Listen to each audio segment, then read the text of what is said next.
Corporate sourcing is indeed a growing trend and very interesting. It's interesting for countries because they can easily scale up the deployment of renewables. They can tap into the good balance sheets of corporates. So the 75 countries that we have listed in our report, they have some form of policy that enables and facilitates corporate sourcing. Of course, we've seen a growing number of these countries. It started off in Europe, North America, and now it's spreading worldwide into Asia, Latin America, and even Northern Africa.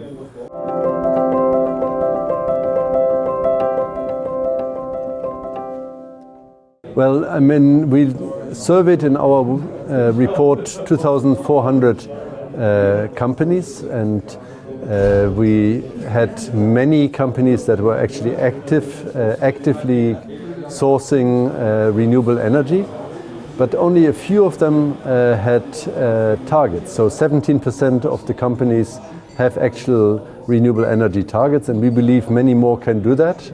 Many more can be ambitious in moving more forcefully into renewables and benefit from that.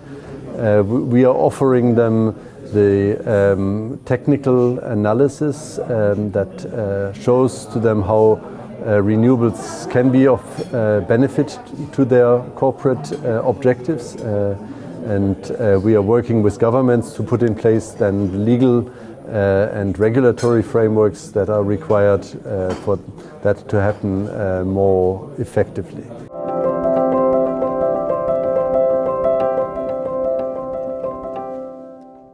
We have very complex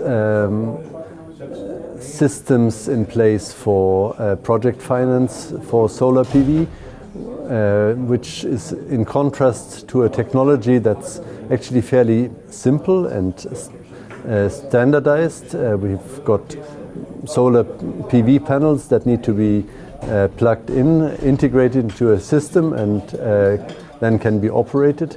So what we believe can reduce transaction costs is to have simplified processes, simplified contracts that are standardized across different countries.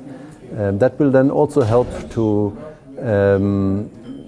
increase scale, because they can much more easily be bundled, because they will form part of the same asset class that can then help to bring in large-scale investors and again bring in some of the low-cost finance that is not reaching all countries at the moment.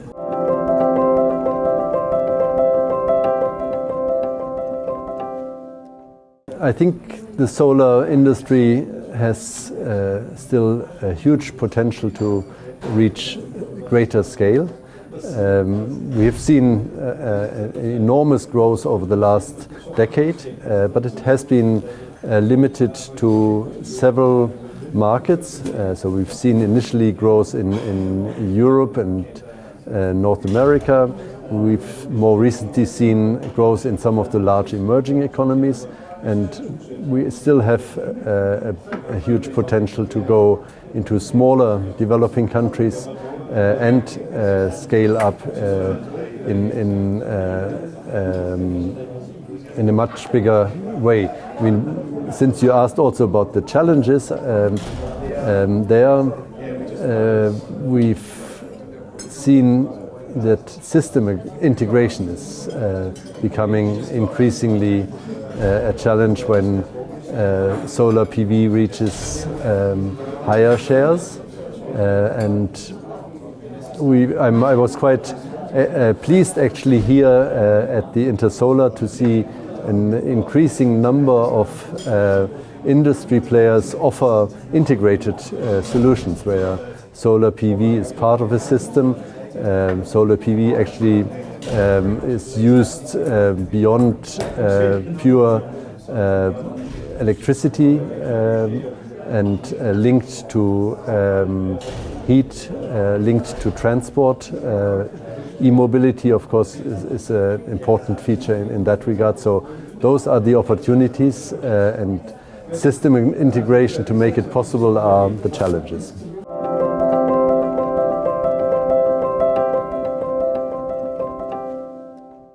It will be continued growth.